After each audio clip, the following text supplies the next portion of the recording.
statistics-based label. I think all terrorists should be labelled as one, irrespective. But I think the onus now seems to be that the media are emphasising more on the fact that these are Muslim or Islamic terrorists. Now, I don't think the two words go hand in hand. They're almost a dichotomy here. We've got Islam teaching peace and tolerance, and then we've got individuals who carry out these crimes, in many cases shouting phrases from the Quran, and people automatically associate the two. And that's the thing that a lot of the community are upset about. Would you agree, or do you find you get that sort of feedback? I can definitely agree that the community is upset over it, upset over media portrayals.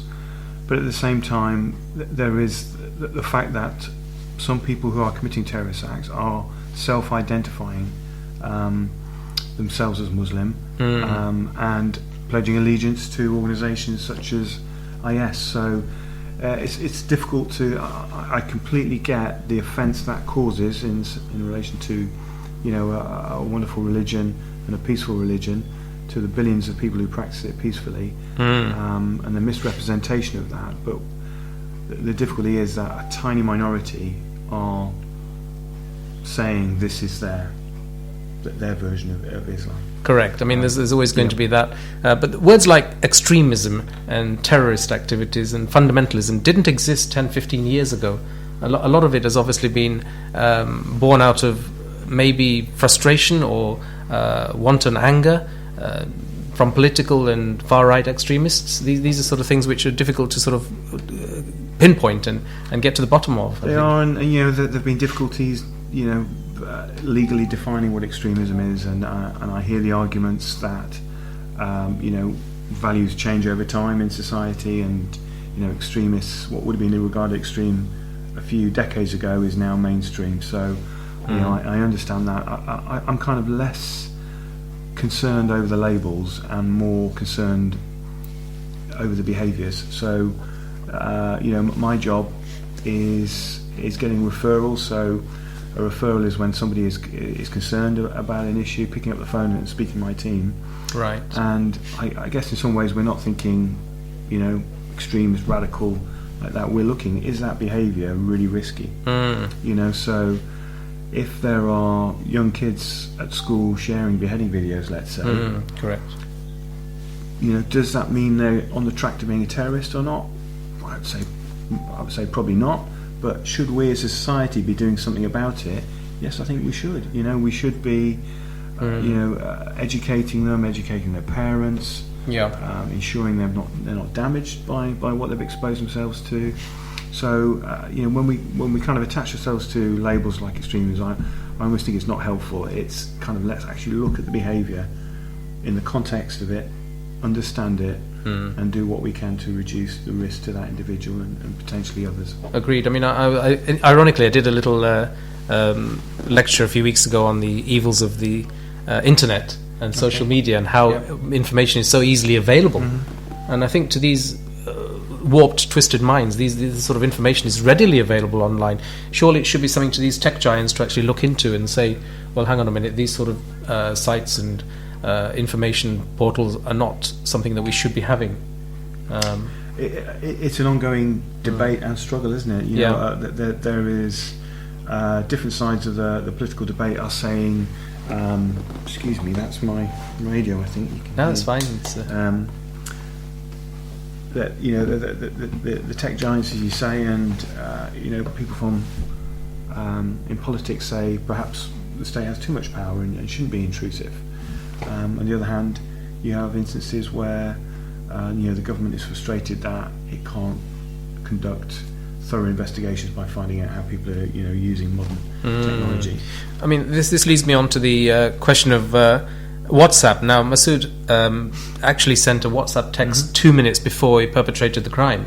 WhatsApp are saying that they're working in conjunction with the bodies involved to try, but surely if the message is encrypted, even they can't access it. So I don't see any benefit in that. They should actually have some sort of facility to allow access to messages. But then are we opening up a can of worms? Are we sort of saying this is how everyone can be spied on, can be looked at, and can be monitored, irrespective of whether they have some tendencies or not? Well, again, I think the argument of the likes of WhatsApp and Apple, they talk about opening up that back door, opening it up for criminality in general, and exposing far wider people to risk, and that's their argument. But from a law enforcement perspective, clearly I would like to find out what that information is if a crime has taken place. So sure, I'm afraid I'm going to have to leave that one for the politicians to solve. There's a lot of questions which are going to remain unanswered, but we're trying to sort of gain an idea of where we can deal with the basic aspects of these activities and try and assist and make people safe out on the streets. I mean, since the attack, we've had all sorts of WhatsApps going around about how to behave, how to act in the streets. I mean, are we going to such an extent where we have to go around and look over our shoulder, look forward, look left and right every time we step out the front door? There's sort of articles going about traveling groups, and make sure you go out during the daytime, and the women with scarves, hijabs, make sure you're very careful where you're going and who you're going with. Are we taking things a little bit too far in this? What sort of advice would you give? Okay, well, Riaz, I understand the sentiments there, and I think that Muslim communities give a bit of a collective shudder, don't they, when something like this happens, because they expect a backlash of some sort. I'm touching wood here. We've not seen that yet in Leicester. Good. I hope that's accurate, but we know hate crime figures are not always representative. Particularly, sisters can feel very conscious about coming forward to the police. We know anecdotally that women have had veils pulled and things like that, and haven't felt confident enough to come forward to the police. This is my appeal, that if something like that's happened to you or a family member, we need to know where that's happened. So please come forward, and even if you don't feel you want to give your own details, you can give them anonymously, so we can find out exactly where these offences are, because we recognise how pernicious they are and how destabilising they can be for communities. Sure. Can people actually report, as you say, anonymously? And this is the important thing. A lot of people don't like coming forward with names. Yeah, I mean, how do they contact you? Well, they're what we call third-party reporting sites. So Tell Mama is an organisation I think a lot of people will be familiar with. We've worked with for a number of years. Has an excellent reach, a real good understanding of hate crime, and they will talk to the person reporting it and respect their privacy. Equally, they will support them if they want to come forward, and we've had really good examples where we've had successful prosecutions. Right. That's looking at the worst case scenarios. You talk to me about fears of people. I would like people to feel confident that they can walk freely anywhere in the city without being in a big group. I think you need to be sensible. Would I be walking at 3 a.m. Along dark streets on my own? Probably not. I certainly won't want my wife doing that. You have to be sensible. But we don't have no-go areas in this city. We're lucky like that. And what I can say is that we've got increased patrolling in busy areas. We've got increased patrolling around mosques, particularly at this time. Some of you might see me at Central Mosque on Friday, and we had a high visibility for Friday prayers. Good. Deliberately, because we wanted folk to see that we were out there for you, and because at times like this, it's important we're pulling together. Excellent. And not retreating into our little silos. So you'll see more police out and about, and then hopefully taper it down and get back to normal. I think Leicester, we're quite fortunate. We've got a fairly sensible population mix, and the thing I love about Leicester, having been here 40 years, I've seen it change and develop, and we've got all sorts of communities, and we're all generally living harmoniously. I think, but obviously when something like this happens in the national media, the spotlight is on Muslims full stop. One thing that concerns me is things like Channel 4 jumping on to the bandwagon even before the reporter's ink had dried, coming forward and saying that this chappie Abu Zadid was the perpetrator, and then they didn't actually apologise for that. I mean, things like that really are concerning when major reporters of that nature come forward. Whether there was an error or fault in reporting or what, but surely they should get the facts correct. Completely. I think at times like this, there's a huge pressure on journalists, isn't there, to come up with facts and theories, and experts get wheeled out who retired 10 years ago and things like that, isn't there? There's a set formula, and I think the scale of it, mistakes would have been made. Yes.